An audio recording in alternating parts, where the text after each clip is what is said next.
साथियों नमस्कार। जय कुमार पॉलिटी के इस मंच पर आप सभी का स्वागत करता हूं।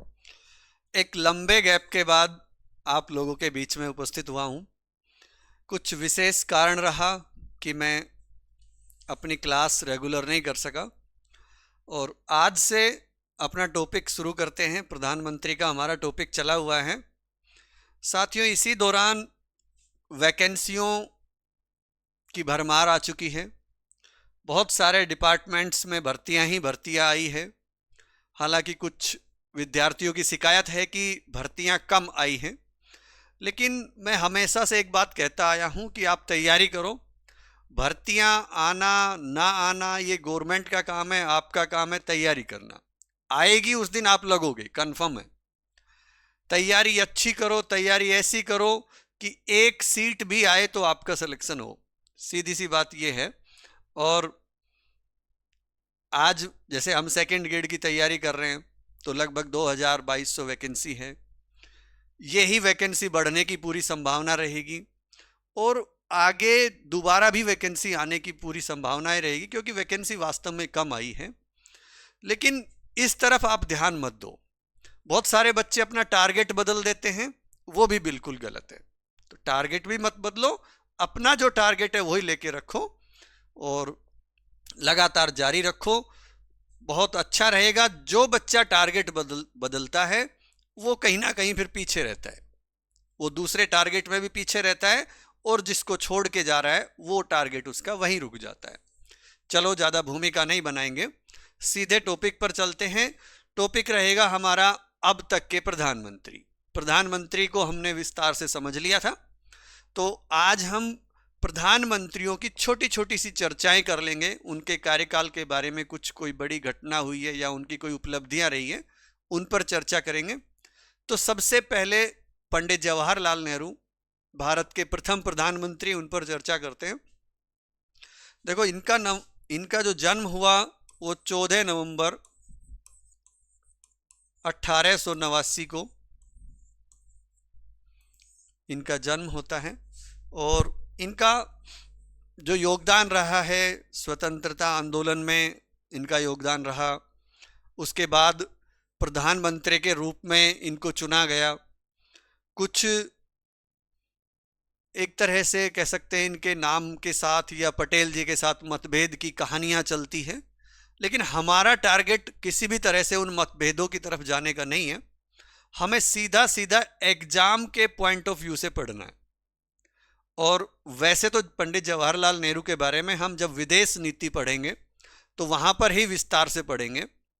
इनका कार्यकाल 27 मई 1964 तक रहा है। जब तक ये जिए हैं तब तक प्रधानमंत्री के पद पर रहे हैं। अपने मृत्यु तक प्रधानमंत्री पद पर बने रहे। 1964 को इनकी 27 मई को मृत्यु हुई थी, तो तब तक ये लगातार इस पद पर बने रहे।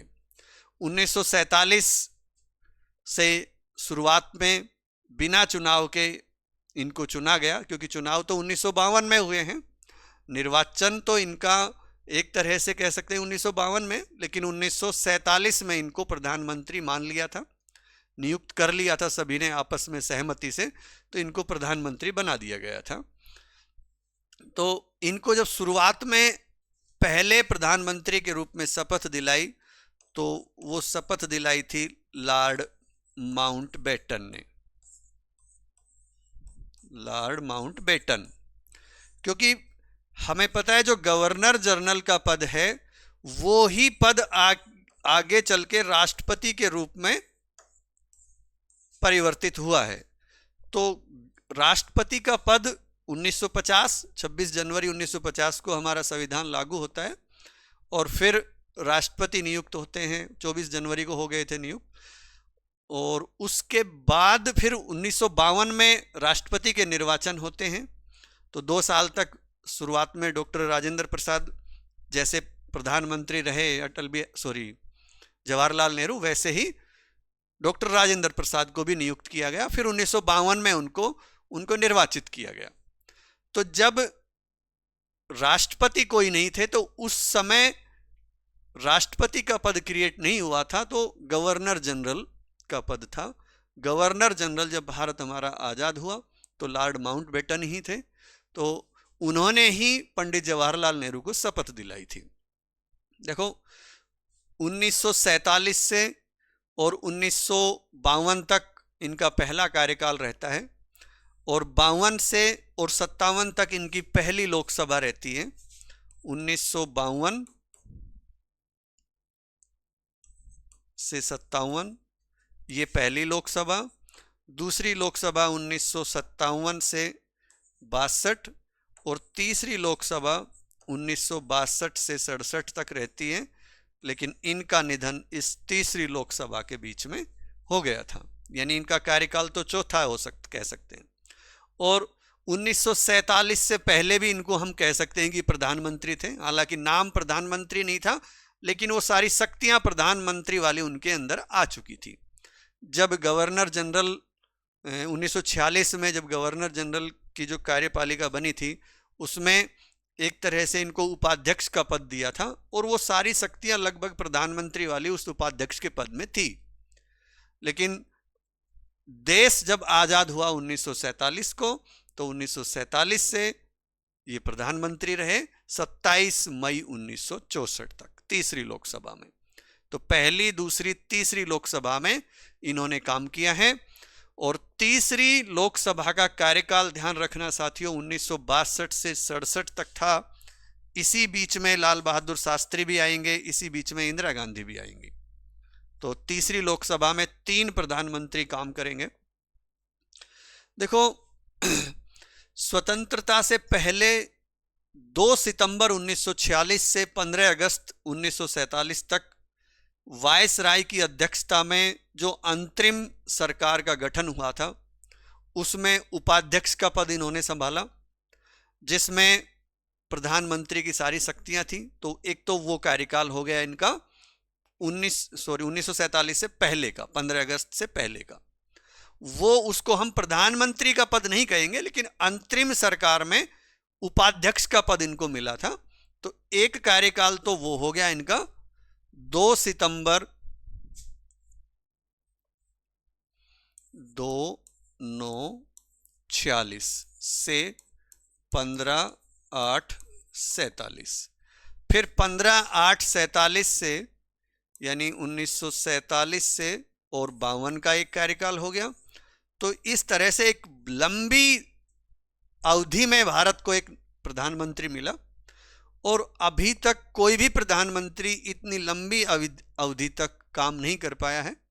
इंदिरा गांधी का कार्यकाल काफ़ी लंबा रहा, और अब प्रधानमंत्री नरेंद्र मोदी तीसरी बार नियुक्त हुए हैं, तो इनका कार्यकाल भी 15 वर्ष का हो जाएगा जब इनका कार्यकाल लोकसभा में तीसरे कार्यकाल में पूरा होगा।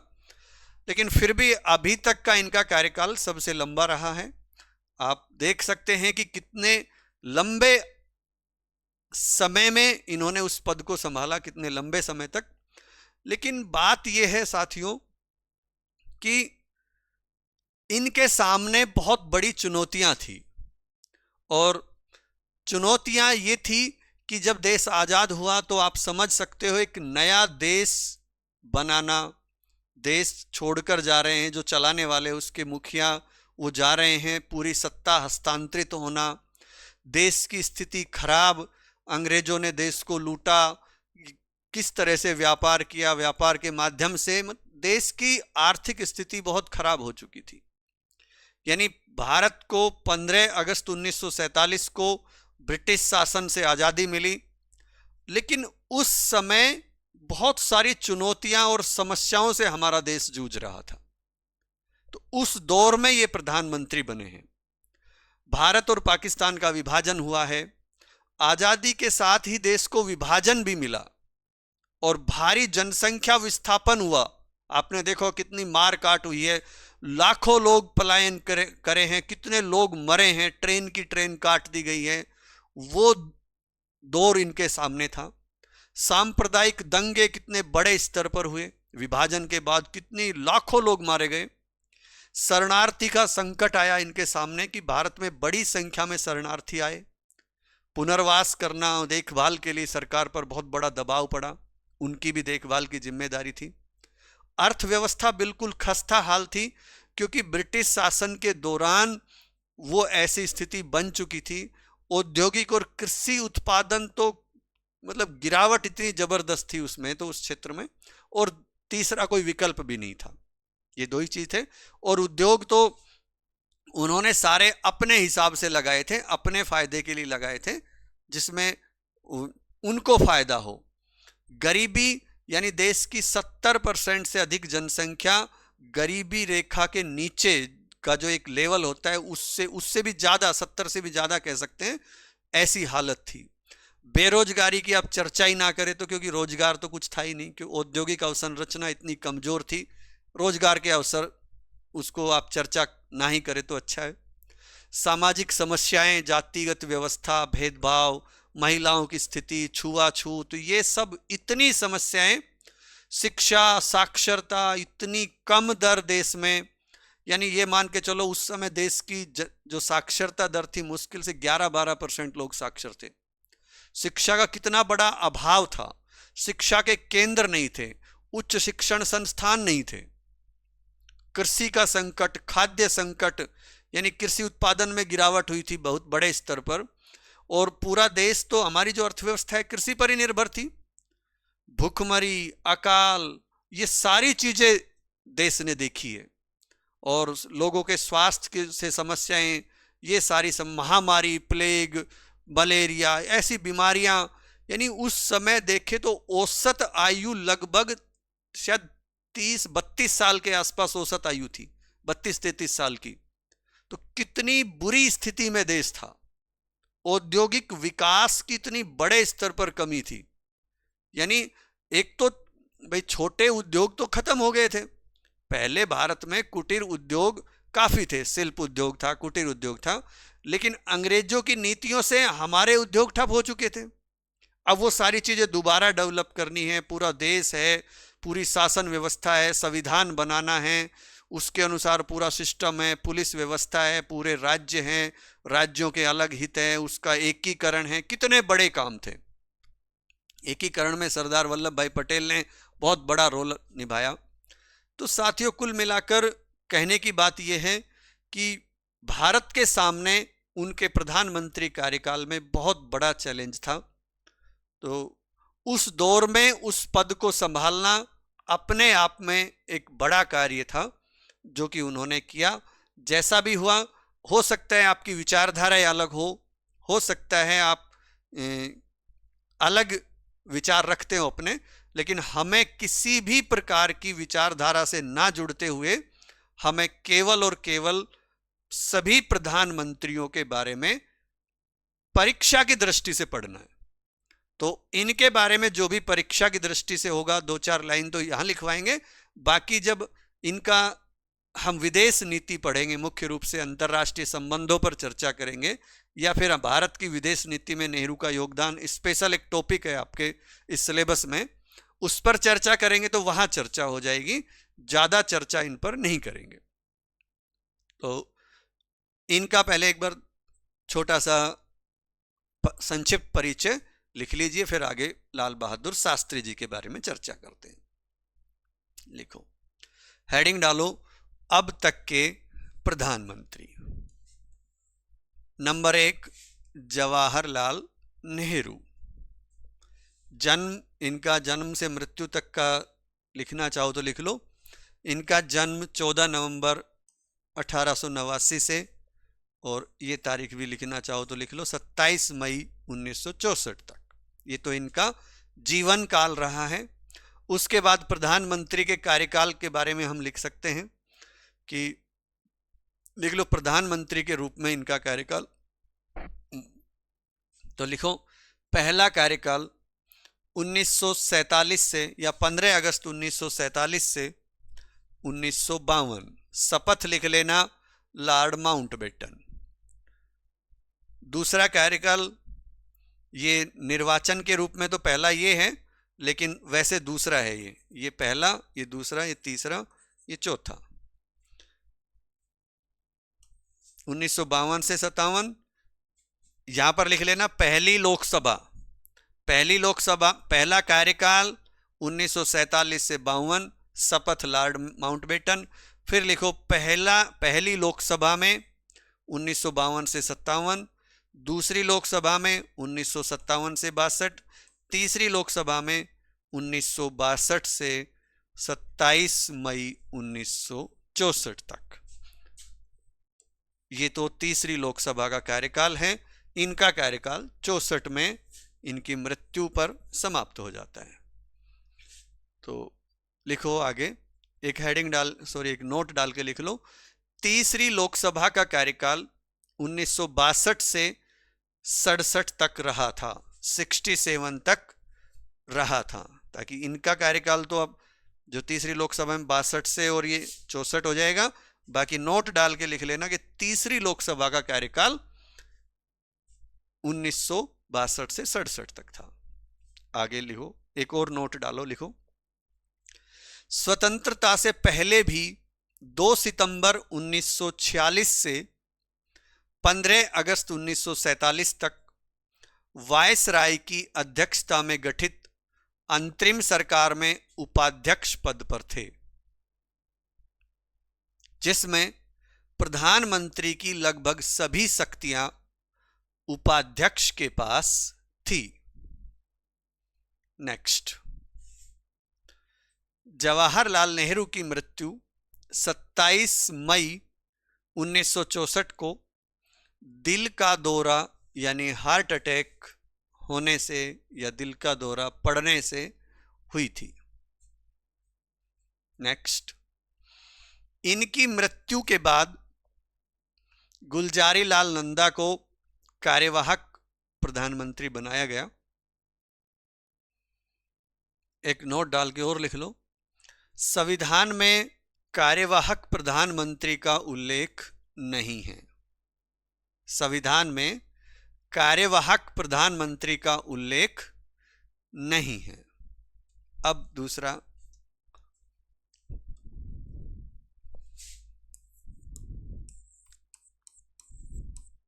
लाल बहादुर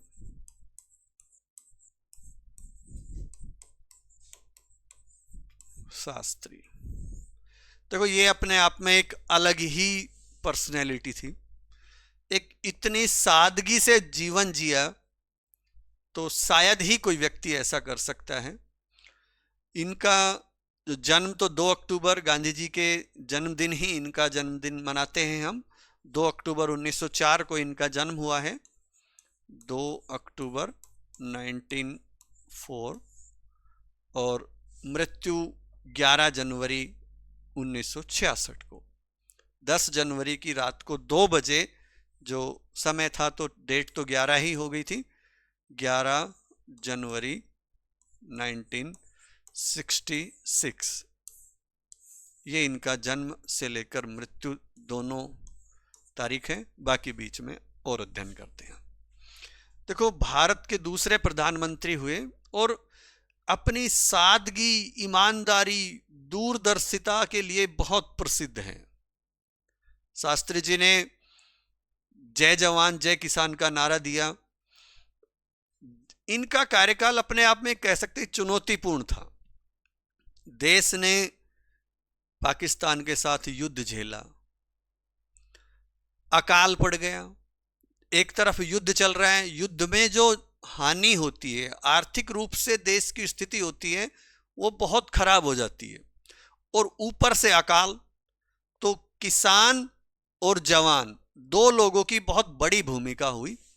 दोनों लोगों को मोटिवेट करने के लिए इन्होंने नारा दिया, जय जवान जय किसान। एक तरह से अलग अलग नारे थे, लेकिन इनको हम एक साथ ही बोलते हैं, जय जवान जय किसान। यानी 2 प्रमुख वर्ग थे जो उनको समर्पित था, एक तरफ किसान, एक तरफ सैनिक, जो भारत की आत्मनिर्भरता और सुरक्षा को मजबूत करने के प्रतीक थे दोनों। एक तो आत्मनिर्भरता यानी किसान तो खेत में कमाएगा, पैदावार करेगा, लोगों का पेट भरेगा, दूसरे देशों से आयात नहीं करना पड़ेगा। जो दूसरे देश, अमेरिका जैसे देशों ने जब मना कर दिया, तो देश के सामने एक समस्या हुई कि देश खाद्यान्न संकट से गुजरा। लेकिन सभी चीज़ों का हल निकला हरित क्रांति भी उसी का परिणाम है, जो कि पंजाब में, विशेषकर हरियाणा में और उत्तर प्रदेश में, तो हरियाणा उत्तर प्रदेश में, उत्तर प्रदेश के भी पश्चिमी इलाके में काफ़ी सक्सेस रही। लेकिन कुल मिला के ये है कि देश में जो उस समय संकट था और आज के इस दौर में एक बहुत बड़ा बदलाव आ चुका है। उस समय से आज तक हमने तरक्की कर ली है, लेकिन देश बड़ा है, जनसंख्या बड़ी है, तो अन्य विकसित देशों से तुलना करें तो फिर एक अलग बात है, वरना काफ़ी हद तक एक देश सही दिशा में जा रहा है। तो शास्त्री जी ने देखो 1965 में जो युद्ध पाकिस्तान के साथ किया, या उनके नेतृत्व में जो युद्ध लड़ा गया, वो अपने आप में एक उनके जो साहस का बहुत बड़ा, यानी छोटे से कद के व्यक्ति और जो पाकिस्तान के लोग जिसका मजाक बनाते थे, उसको करारा जवाब दिया और सेना को पूरी छूट दे दी थी। किसी भी तरह से तुम्हें डरने की जरूरत नहीं है, एकदम पूरा उनको हैंड ओवर कर दिया था। यानी सीधी सी बात है, आपके पास पूरी पावर है, आपको युद्ध लड़ना है, उनको हराना है। तो एक जिसको पाकिस्तानी वहां का नेतृत्व उसको मजाक में लेता था, उनके हाथों उनको हार झेलनी पड़ी। और जब उनकी मृत्यु हुई तो उन शासकों के द्वारा ही, उनके शीर्ष नेतृत्व के द्वारा एक इनके लिए बहुत जो शब्द निकले या जो सम्मान निकला, वो उस समय देखने की वाली बात थी। तो साथियों देखो, इनकी मृत्यु भी एक रहस्यमय तरीके से ही हुई थी। भारत पाकिस्तान के साथ युद्ध हुआ था, उस युद्ध के लिए ही समझौता होना था, युद्ध की समाप्ति के बाद समझौता होना था। सोवियत संघ के सहयोग से एक समझौता होना था, जो कि ताशकंद में समझौता हुआ। 10 जनवरी 1966 को वो समझौता हुआ, और उस समय शास्त्री जी और पाकिस्तान के राष्ट्रपति थे अयूब खान ने उस पर हस्ताक्षर किए। और शांति समझौते की जो मध्यस्थता की थी, वो सोवियत संघ के प्रधानमंत्री जो थे अलेक्सी कोसिगिन, उन्होंने की। और दुर्भाग्य देखो हमारा कि उसी समय, उसी रात को लगभग 2 बजे एक रहस्यमय तरीके से उनकी मौत हुई। क्या हुआ क्या नहीं, इस पर कुछ भी चर्चा करना ठीक नहीं है। बाकी हाँ, हो सकता है उनको बहुत धक्का लगा हो समझौते को करने से, या कोई और बात हो सकती है जिसके बारे में एक राज ही बनकर रह गया। तो भारत के ऐसे प्रधानमंत्री जिनकी मृत्यु भारत से बाहर हुई, तो ताशकंद की चर्चा आई है। ताशकंद देखो उस समय तो सोवियत संघ का हिस्सा था। सोवियत संघ का एक गणराज्य था उज्बेकिस्तान, और वर्तमान में उज्बेकिस्तान अपने आप में एक अलग देश है। उस समय सोवियत संघ का हिस्सा था, और उस राज्य की, उस गणराज्य की राजधानी ताशकंद थी। आज ये अपने आप में एक देश है, उसकी राजधानी ताशकंद है। तो ये एक इनका हल्का सा परिचय। बाकी विदेश नीति में कुछ विशेष आया तो वहां पर पढ़ेंगे। तो हेडिंग डालो, लाल बहादुर शास्त्री, 2 अक्टूबर 1904 से 11 जनवरी 1966। ये तो इनका जन्म, ये इनकी मृत्यु। लिख लो, जन्म ये, मृत्यु ये, आगे लिखो। ये तीसरी लोकसभा में 9 जून 1964 से 11 जनवरी 1966 तक प्रधानमंत्री रहे। 9 जून 1964 से और इस तारीख तक ये प्रधानमंत्री रहे, तीसरी लोकसभा में। तीसरी लोकसभा में ही जवाहरलाल नेहरू भी थे, ये भी तीसरी लोकसभा में ही रहे हैं।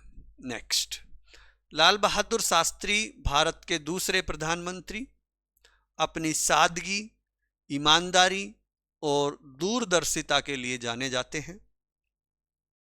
नेक्स्ट, शास्त्री जी ने जय जवान जय किसान का नारा दिया, जो देश के दो प्रमुख वर्गों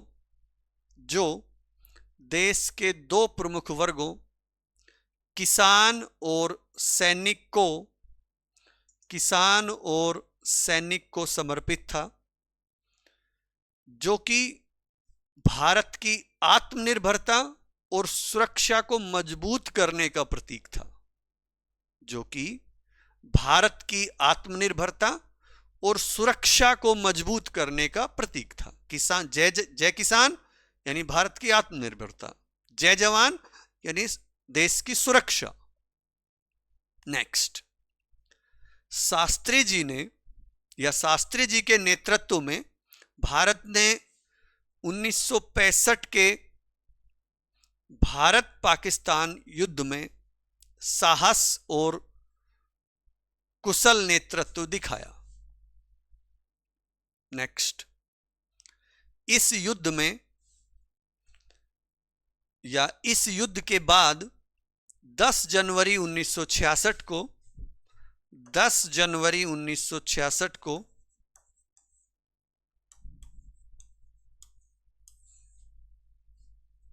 उज्बेकिस्तान या ताशकंद समझौते 10 जनवरी 1966 को ताशकंद समझौते पर शास्त्री जी और पाकिस्तान के राष्ट्रपति अयूब खान ने हस्ताक्षर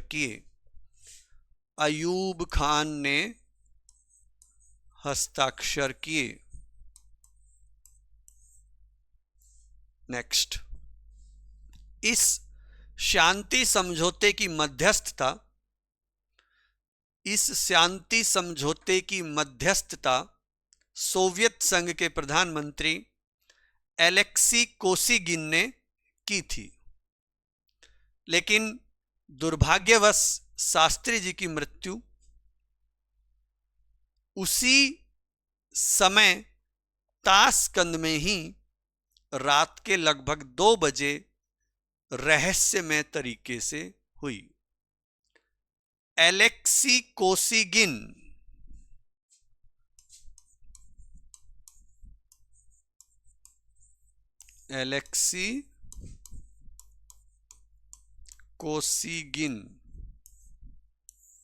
ये उस समय सोवियत संघ के प्रधानमंत्री थे, जिनकी मध्यस्थता में ये समझौता हुआ था।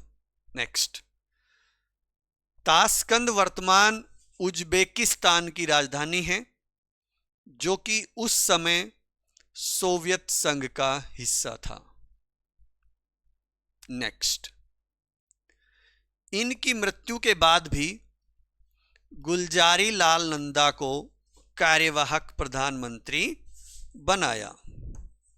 इनकी मृत्यु के बाद भी गुलजारी लाल नंदा को प्रधानमंत्री बनाया। तो ये एक छोटी सी चर्चा हो गई हमारी लाल बहादुर शास्त्री जी पर। आगे हम चर्चा करते हैं श्रीमती इंदिरा गांधी। एक कुशल नेतृत्व श्रीमती इंदिरा गांधी।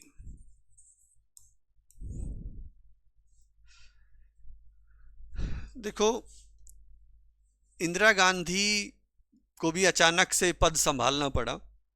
जब शास्त्री जी की मृत्यु हुई तो ये एक कांग्रेस पार्टी में असमंजस की स्थिति हुई कि किसको प्रधानमंत्री बनाएं। स्वाभाविक है, इस मुद्दे पर अलग अलग राय हो सकती है पार्टी में, तो उसको बनाए। विकल्प एक ही निकाला कि इंदिरा गांधी के नाम पर कोई भी बहस नहीं होगी, अगर उनको हम प्रधानमंत्री बना देंगे तो कोई दिक्कत नहीं है। और जो शीर्ष नेतृत्व था पार्टी का, उन्होंने ये सोचा कि भाई ये तो अभी राजनीतिक कैरियर इनका रहा नहीं है, तो इनको प्रधानमंत्री बना देते हैं और काम तो हमें ही करना है, प्रधानमंत्री का पद तो हम ही संभालेंगे, ये तो हम जैसे कहेंगे वैसे कर लेंगे अपने आप। बताते हैं कि इंदिरा गांधी शुरुआत में बहुत ही बोलती भी बहुत कम थी। एक तरह से उनके लिए वो नाम प्रचलित है, गूंगी गुड़िया के नाम से उनको पुकारते थे। जबकि बाद में जब पद संभाला उन्होंने, तो उन्होंने जो अपना एक रूप दिखाया, अपना नेतृत्व दिखाया, उन्होंने साबित कर दिया कि वो किसी भी तरह से, या एक महिला होने के नाते भी वो किसी तरह से कमजोर नहीं है, और देश का नेतृत्व किया। और लंबे समय तक, देखो 1996 से और 77 तक लगातार प्रधानमंत्री के पद पर रही। इसी बीच में एक बहुत सारे उतार चढ़ाव आए, राष्ट्रपति उपराष्ट्रपति के मामले में, निर्वाचन के मामले में पार्टी का आंतरिक कलह हुआ, पार्टी का विभाजन हुआ, ये सारी चीजें हुई, लेकिन उनका लास्ट तक नेतृत्व रहा। बीच में एक बार मोरारजी देसाई की सरकार आई, तो उन्होंने लगातार तीसरी, चौथी और पांचवी लोकसभा में काम किया। तीसरी लोकसभा में 66, 1966 से 67, ये तो तीसरी लोकसभा हो गई। चौथी में 67 से और 70 है शायद ये,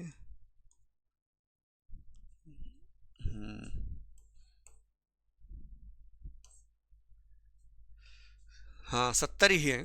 देखो, चौथी लोकसभा 1970 तक ही थी।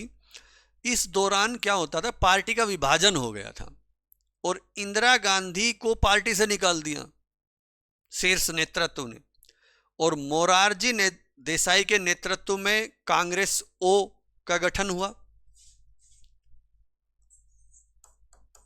कांग्रेस ओ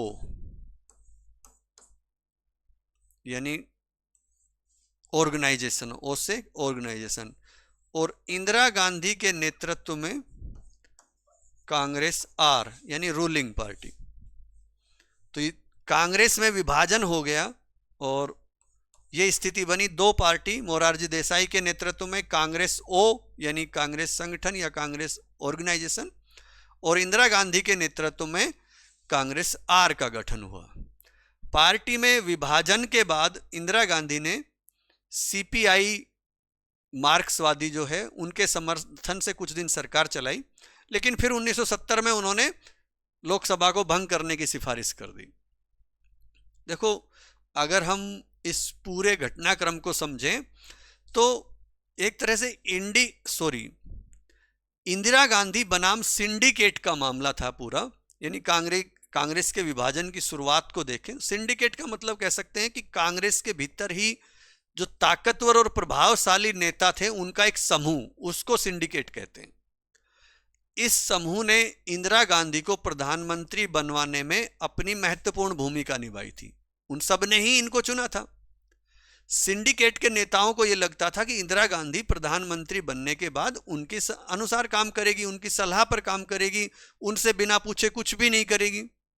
लेकिन हुआ इसके विपरीत। इंदिरा गांधी ने पार्टी में अपनी जगह बना ली, अपना मुकाम बनाना शुरू कर दिया, अपने अनुसार चलाना शुरू कर दिया। और उस समय इंदिरा गांधी के सामने दो बड़ी चुनौतियां थी। एक तो यह थी कि सिंडिकेट से स्वतंत्र मुकाम बनाना है, अपने खुद के दम पे करना है, और दूसरा था 1967 के चुनाव में जो इमेज खराब हो गई थी उसको वापस लाना है। अब देखो क्या होता है इसी दौरान 1969 में, 1969 में, जो उस समय राष्ट्रपति थे जाकिर हुसैन जी, उनकी मृत्यु हो गई और राष्ट्रपति का पद हो गया खाली। सिंडिकेट ने क्या किया कि इंदिरा गांधी की असहमति होने के भी बावजूद उस समय जो लोकसभा के अध्यक्ष थे नीलम संजीव रेड्डी, उनको कांग्रेस की तरफ से राष्ट्रपति का उम्मीदवार घोषित कर दिया। इंदिरा गांधी ने तत्कालीन उस समय के जो उपराष्ट्रपति थे वीवी गिरी, उनको कहा कि आप चुनाव लड़ो राष्ट्रपति का और हम देख लेंगे जैसे भी होगा। तो अब दो गुट बन गए, कांग्रेस के अंदर दो गुट बन गए, एक तरफ सिंडिकेट वाला, एक तरफ कांग्रेस, ये इंदिरा गांधी के नेतृत्व में। सिंडिकेट ने नीलम संजीव रेड्डी को उम्मीदवार बनाया, इंदिरा गांधी ने वीवी गिरी को उम्मीदवार बनाया। तो एक तो यही झगड़ा हो गया था यहाँ पर। और देखो फिर हुआ क्या, जीत किसकी हुई? नीलम संजीव रेड्डी हार गए। इंदिरा गांधी के सपोर्ट से ये सारी जीत हुई। और उसी दौरान हम देखें, इंदिरा गांधी ने अगर ये 1969 में ही 14 बैंकों का राष्ट्रीयकरण किया था, प्रीवी पर्स को समाप्त किया था। तो इन दोनों मुद्दों पर विशेषकर मोरारजी देसाई और गांधी जी के मतभेद भी थे। गांधी जी जो उस समय उप प्रधानमंत्री और वित्त मंत्री, उप प्रधानमंत्री का तो कहीं उल्लेख नहीं है संविधान में, तो वो उप प्रधानमंत्री थे और उनके पास वित्त मंत्रालय का प्रभार था। तो उनके बीच ये विवाद रहा, क्योंकि इंदिरा गांधी ने 14 बैंकों का राष्ट्रीयकरण किया, प्रीवी पर्स को समाप्त किया। तो एक तो विचार वो इसके विपरीत जाना चाहते थे, उनकी सहमति नहीं थी। और जब वो चुनाव हुआ, दोनों पार्टियों, जब एक तरह से चलता है कि अब राष्ट्रपति या पार्टी अपनी अपनी तरफ से भूमिकाएं बनाती है या अपने सदस्यों को मैसेज करती है, जो भी है, तो कांग्रेस अध्यक्ष जो उस समय वो थे एस निजलिंगप्पा, उन्होंने अपने सांसद और विधायकों से कहा कि भाई नीलम संजीव रेड्डी को वोट डालो। और वीवी गिरी को छुपे तौर पर इंदिरा गांधी ने समर्थन दे दिया, लोगों से कह दिया कि भाई अपनी अंतरात्मा के आधार पर वोट डालो। देखो, वैसे तो राष्ट्रपति के चुनाव में कोई व्हिप जारी करने का प्रावधान नहीं होता है, जो जिसको चाहे कोई भी व्यक्ति किसी को भी वोट दे सकता है, पार्टी के दबाव में नहीं रहता है। वैसे हम देखते हैं संसद में जब भी कोई काम होता है, तो जो पार्टी का सचेतक होता है उसने जो व्हिप जारी कर दिया, तो फिर वो सदस्य वहीं वोट डालेंगे जहां पार्टी हाईकमान चाहते हैं, अपने मन से वोट नहीं कर सकते वहां पर। लेकिन राष्ट्रपति के चुनाव में ऐसा नहीं है।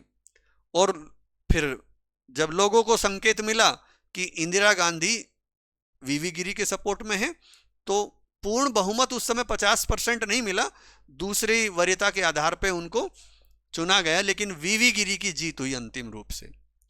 तो नीलम संजीव रेड्डी हार गए। हारते ही पार्टी का टूटना तो पक्का था, क्योंकि सिंडिकेट जो बड़े नेताओं का समूह था उनकी हार थी, ना कि नीलम संजीव रेड्डी की हार थी। तो इंदिरा गांधी ने फिर ये कहा कि भाई मेरी जो ये पार्टी है यही असली कांग्रेस है, और फिर वही पार्टी असली कांग्रेस भी मानी गई। और कुछ दिन उन्होंने सीपीआईएम के साथ सरकार चलाई, फिर उन्होंने लोकसभा को भंग कर दिया था उस समय। तो ये तो उनका 1970 तक का मैटर था। फिर 5वीं लोकसभा आई। 5वीं लोकसभा में 1971 से और 77 तक ये उनका 5वीं लोकसभा में कार्यकाल भी बढ़ाया गया था लोकसभा का, विधानसभाओं का। तो ये कार्यकाल 5वीं विधानसभा में उनका रहा। और इसी कार्यकाल के दौरान उन्होंने, देखो 25 जून 1975 की तारीख भी आपको सभी को याद होगी, पूरा देश भी जानता होगा, एक आंतरिक अशांति के नाम पे आपातकाल लगा है, जिसके कारण श्रीमती इंदिरा गांधी जी को काफ़ी कुछ नकारात्मक बातें देखने को मिली हैं। लोकतंत्र की हत्या कहा जाता है, बड़े बड़े नेताओं को जेल में डाला गया, वो सारी बातें हैं। तो ये उनका एक नेगेटिव पॉइंट रहा है, आपातकाल जो उन्होंने लगाया, आंतरिक अशांति। और इसी दौरान लोकसभा का, विधानसभाओं का कार्यकाल एक एक करके 2 बार बढ़ाया गया था, लेकिन लोकसभा का कार्यकाल लगभग 5 वर्ष और 10 माह के आसपास ही रहा था। और 6ठी लोकसभा जब हुई तो इंदिरा गांधी की पार्टी बहुमत हासिल नहीं कर सकी। स्थिति इतनी खराब हो गई कि श्रीमती इंदिरा गांधी खुद रायबरेली सीट से अपना चुनाव हार गई। राजनारायण जो इनके प्रतिद्वंदी थे, उन्होंने लगभग 55,000 वोटों से इनको हरा दिया। और भारत की पहली और एकमात्र महिला प्रधानमंत्री रही हैं। 1971 में बांग्लादेश के गठन में इनकी महत्वपूर्ण भूमिका रही है। तो ये तो इनकी एक संक्षिप्त परिचय, अब इनको लिख लो। और इसको टाइम काफ़ी लंबा हो जाएगा, वीडियो यहीं समाप्त करते हैं, फिर आगे दूसरे वीडियो में पढ़ लेंगे। इनके बारे में हेडिंग डालो, श्रीमती इंदिरा गांधी, जन्म 19 नवंबर 1917, जन्म 19 नवंबर 1917, मृत्यु 31 अक्टूबर 1984। 31 अक्टूबर को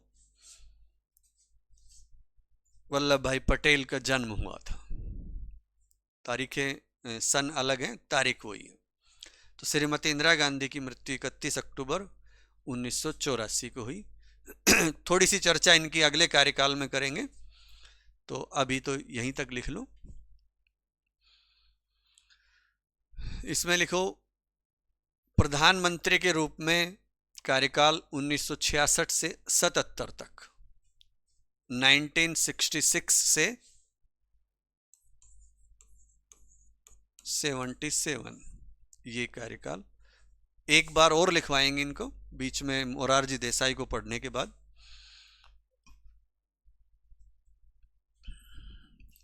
या आज ही कर ले, मोरारजी देसाई इंदिरा गांधी दोनों को कर लेते हैं, फिर ऐसा कर लेते हैं, इंदिरा गांधी मोरारजी देसाई को और कर लेंगे आज, क्योंकि एक ही प्रधानमंत्री को 2 लेक्चर में पढ़ना ठीक नहीं, एक में ही समाप्त कर लेंगे इनको। तो लिखो, इन्होंने लगातार तीसरी, चौथी और 5वीं लोकसभा में, या इन्होंने इस दौरान तीसरी, चौथी, 5वीं लोकसभा में कार्य किया। लिखना चाहो अलग अलग लिख लो। तीसरी लोकसभा में 66 से 67 तक, चौथी लोकसभा में 1967 से 70 तक, और फिर 5वीं लोकसभा में 1971 से 1977 तक। चौथी लोकसभा लिख के आप लिख सकते हो, 5वीं को इसके साथ मत लिखना, चौथी को लिख लो। इसमें लिखो, चौथी लोकसभा के बाद, चौथी लोकसभा का कार्यकाल 1967 से 70। फिर लिखो, इस दौरान पार्टी का विभाजन हो गया था तथा इंदिरा गांधी को ही पार्टी से निकाल दिया गया था। इस दौरान देखो, चौथी लोकसभा का कार्यकाल 1967 से 70, तो लिखो, इस दौरान कांग्रेस पार्टी का विभाजन हो गया था तथा इंदिरा गांधी को ही पार्टी से निकाल दिया गया था। नेक्स्ट, मोरारजी देसाई के नेतृत्व में कांग्रेस ओ तथा इंदिरा गांधी के नेतृत्व में कांग्रेस आर का गठन हुआ। ओ का मतलब ऑर्गेनाइजेशन, आर का मतलब रूलिंग यानी सत्ताधारी दल। नेक्स्ट, पार्टी में विभाजन के बाद इंदिरा गांधी ने सीपीआई ब्रैकेट में M, communist party of India मार्क्सवादी के समर्थन से कुछ दिन सरकार चलाई, लेकिन 1970 में लोकसभा भंग करने की सिफारिश कर दी। नेक्स्ट, इस दौरान इंदिरा गांधी ने 2 बड़े कार्य किए। 14 बैंकों का राष्ट्रीयकरण, नंबर 1 14 बैंकों का राष्ट्रीयकरण, और नंबर 2 प्रीवी पर्स की समाप्ति। देखो, जब देश आजाद हुआ तो राजा महाराजा, राजा रजवाड़े कितने थे, इन सबको मिलाया, एकीकरण किया, तो इतनी आसानी से उनको नहीं मिलाया गया था। उनको विशेष अधिकार दिए गए थे, उनको पेंशन, बहुत मोटी पेंशन दी गई थी। तो 1969 में ये बैंकों का राष्ट्रीयकरण और प्रीवी पर्स यानी उनको जो विशेष अधिकार दिए गए थे, पेंशन वगैरह, उनको समाप्त किया गया।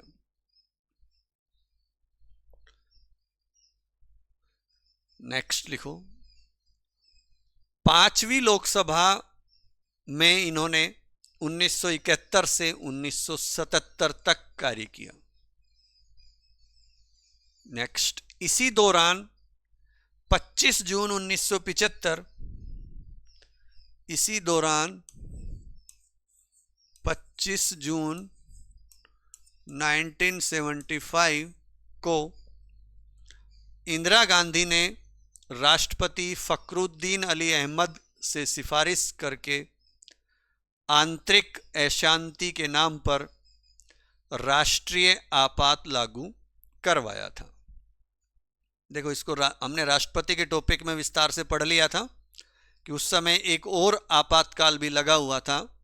1971 में जो बांग्लादेश के साथ युद्ध हुआ था, तो बाहरी आक्रमण या युद्ध के आधार पर जो आपातकाल वो भी लगा हुआ था, लेकिन एक दूसरा आपातकाल लगाया 1975 में आंतरिक अशांति के नाम पर।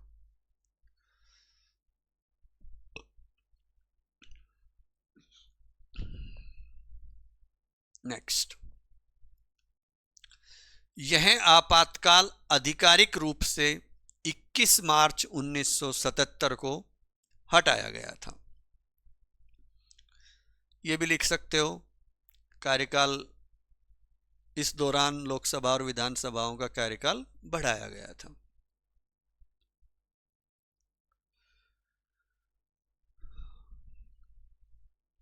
फिर लिखो,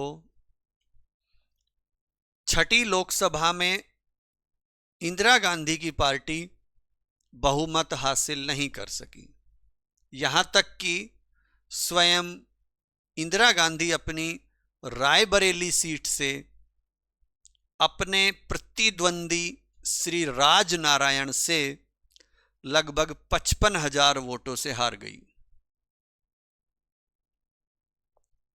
नेक्स्ट, ये भारत की पहली और एकमात्र प्रधानमंत्री रही हैं तथा 1971 में बांग्लादेश के गठन में महत्वपूर्ण भूमिका रही है। तो ये तो हो गया इनका यहाँ तक का कार्यकाल। अब मोरारजी देसाई को पढ़ लेते हैं।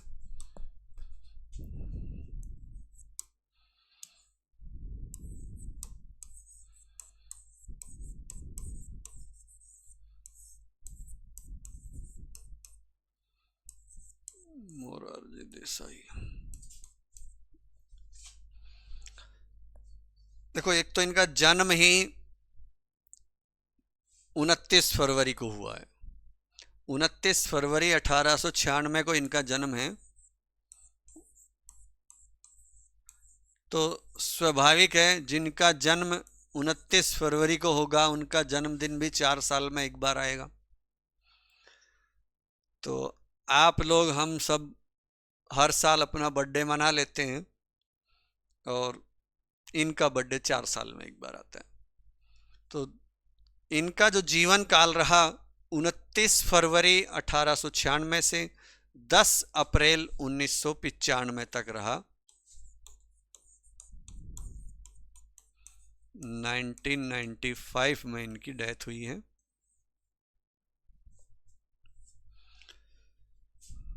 देखो, स्थिति इंदिरा गांधी के प्रतिकूल बन गई थी। पूरी पार्टी अंदर से उनके खिलाफ थी, पार्टी टूट गई थी। पूरे बड़े बड़े नेता सारे अलग होकर नई पार्टी बना ली थी। और छठी लोकसभा का कार्यकाल तो छोटा ही रहा। छठी लोकसभा में जनता पार्टी चुनाव जीतती है। उस समय मोरारजी देसाई के नेतृत्व में जो कांग्रेस ओ का गठन हुआ था, उसके बाद मोरारजी देसाई ने अपनी अलग पार्टी बनाई, जनता पार्टी। और जनता पार्टी को 295 सीट मिली उस समय। इंदिरा गांधी के नेतृत्व में कांग्रेस को केवल 154 सीटें मिली थी। और पहली गैर कांग्रेसी भारत में प्रधानमंत्री बने ये जनता पार्टी की तरफ से। पहले तो सब कांग्रेस में ही थे, लेकिन फिर नई पार्टी बन गई तो गैर कांग्रेसी हो गए।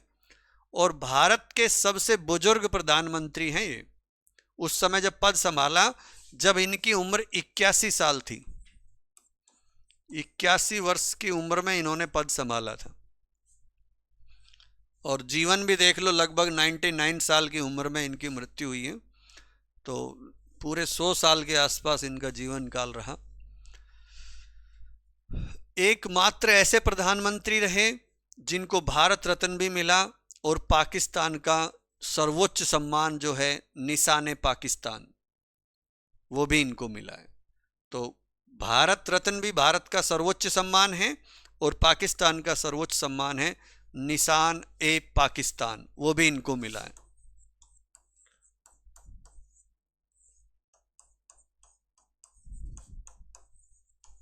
देखो, इनकी तरफ से काफ़ी प्रयास किया गया शांति बहाल करने का, और इसी से उन्होंने खुश होके या जैसे भी जो भी था इनको अपने सबसे बड़े मान से नवाजा।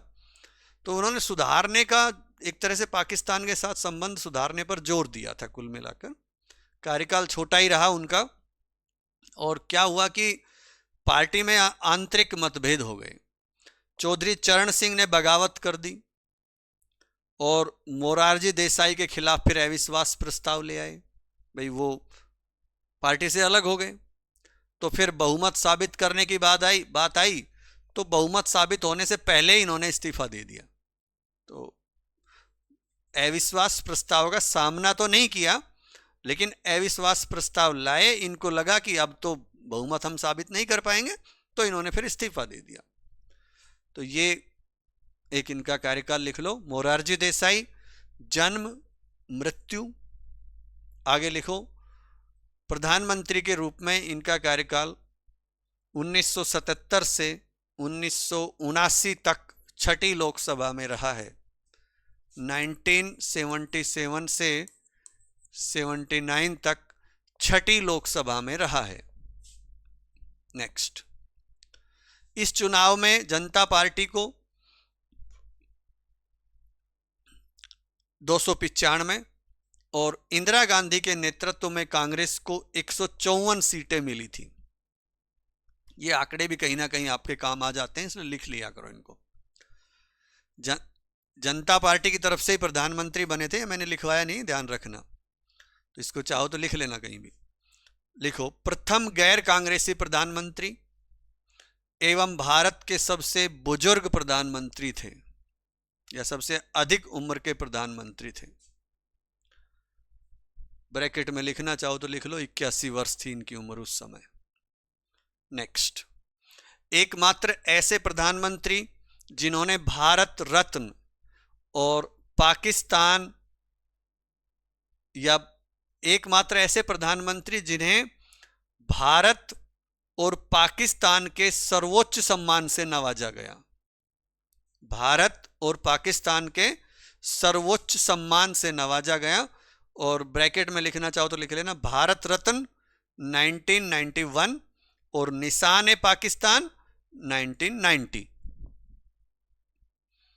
नेक्स्ट, आंतरिक मतभेद और चौधरी चरण सिंह की बगावत के बाद मोरारजी देसाई सरकार के खिलाफ अविश्वास प्रस्ताव लाया गया।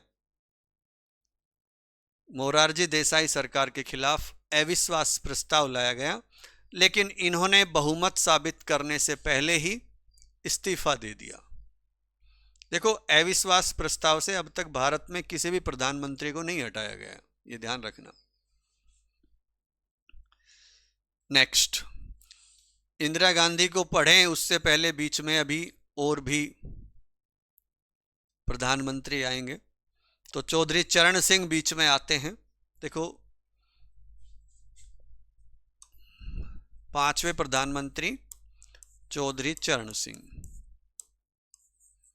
किसानों के मसीहा। ये जनता पार्टी में थे। अब नई पार्टी बनी थी तो कई लोग बड़ी भूमिका में होते हैं या अपने आप को प्रधानमंत्री का दावेदार समझते हैं। तो चरण सिंह ने जनता पार्टी से अपने आप को अलग कर लिया था। और स्वाभाविक है, कोई एक व्यक्ति तो अलग होता नहीं है, पूरी एक उनका जो भी उनके समर्थन में होते हैं सारे अलग होते हैं।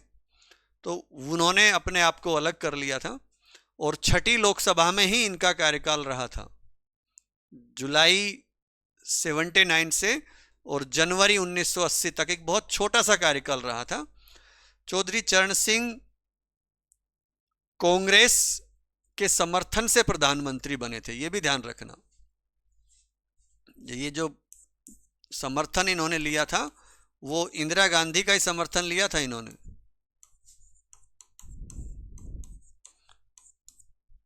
भाई 154 सीट तो उनके पास भी थी ना, तो कुछ इनके पास इनके साथ आए, चौधरी चरण सिंह के साथ जनता दल से टूट के आए, कुछ इंदिरा गांधी का समर्थन मिला और ये बन गए। लेकिन ऐसा बताया जाता है कि इंदिरा गांधी ये चाहती थी कि इमरजेंसी के बाद जो पार्टी के नेताओं पर केस चले हुए थे उन सबको वापस ले लिए जाए। इन्होंने समर्थन दिया था, तो स्वाभाविक बात है अपनी बातें तो मनवाएंगे ही। भाई कोई भी राजनीतिक दल अपने हितों की पूर्ति के लिए ही समर्थन देते हैं, लेकिन चौधरी चरण सिंह ने वो बात स्वीकार नहीं की और उन्होंने फिर इंदिरा गांधी का समर्थन नहीं लिया और अपना इस्तीफा दे दिया और एक दिन भी प्रधानमंत्री के रूप में वो संसद नहीं गए। भाई शपथ ली उन्होंने, शपथ लेने के बाद ये कहा जाता है कि अब आपको इतने दिनों में अपना बहुमत साबित करना है। बहुमत साबित पहले जब शपथ ली तो कह दिया गया था कि इंदिरा गांधी ने समर्थन दे दिया इनको, लेकिन जब उन्होंने कहा कि भाई आपको ऐसे ऐसे करना है, निर्देश दिए कुछ भी, उन्होंने बात मानने से इनकार कर दिया, समर्थन नहीं लिया, इस्तीफा दे दिया सीधा। यानी 23 दिन बाद ही उन्होंने इस्तीफा दे दिया था अपने पद से। और वैसे फिर 14 जनवरी 1980 तक वो कार्यवाहक प्रधानमंत्री बने रहे थे।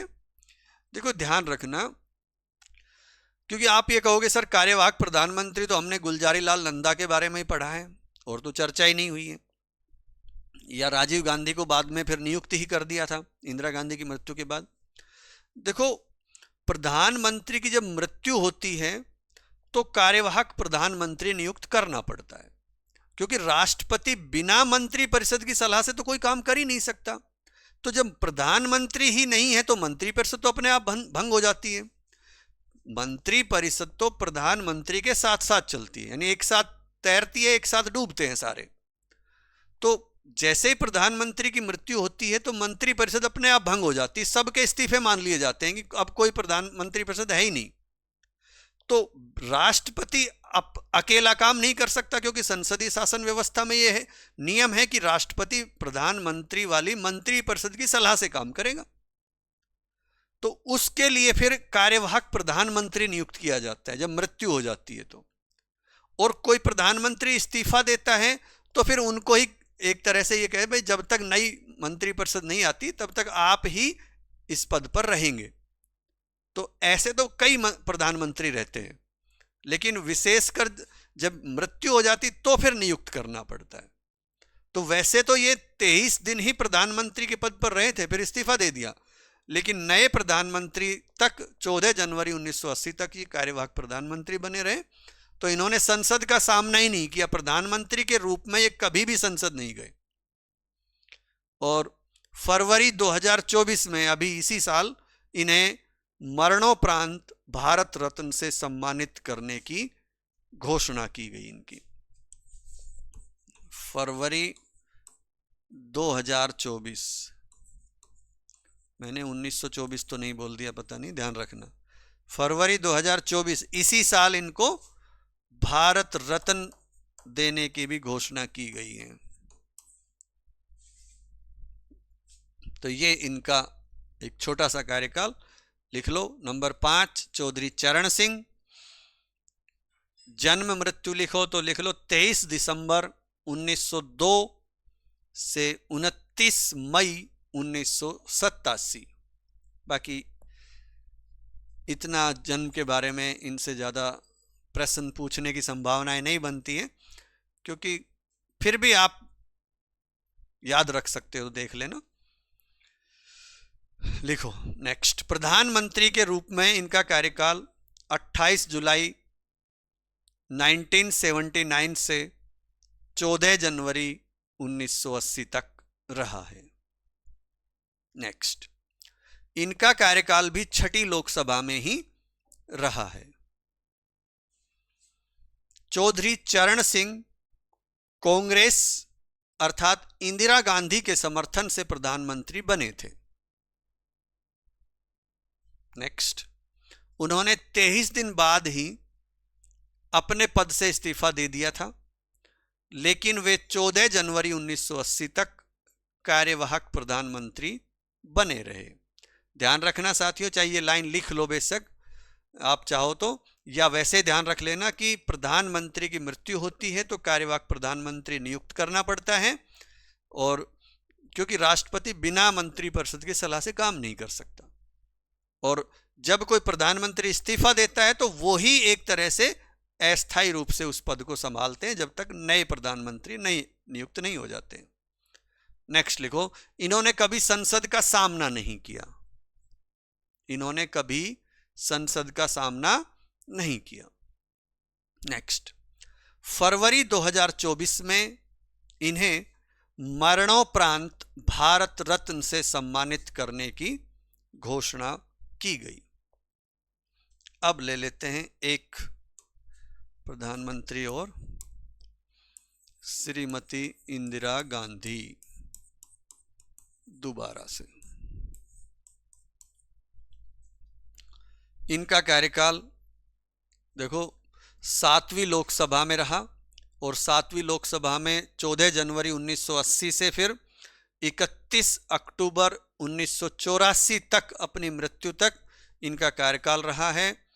और इस कार्यकाल में एक तो जून 1984 में ऑपरेशन ब्लू स्टार चलाया है, जिसमें उस ऑपरेशन का उद्देश्य मुख्य रूप से स्वर्ण मंदिर में जो जर्नैल सिंह भिंडरवाला और उसके समर्थक छुपे हुए थे, उस ग्रुप को पूरे को समाप्त करना था, और इसी के कारण ही इनकी मृत्यु हुई है। 31 अक्टूबर 1984 को इनके अंगरक्षकों के द्वारा ही इनकी हत्या कर दी गई है।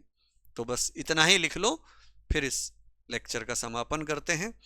लिखो इंदिरा गांधी नंबर 6 डाल के, और लिखो इनका यह कार्यकाल 7वीं लोकसभा में 14 जनवरी 1980 से 31 अक्टूबर 1984 तक या मृत्यु तक रहा।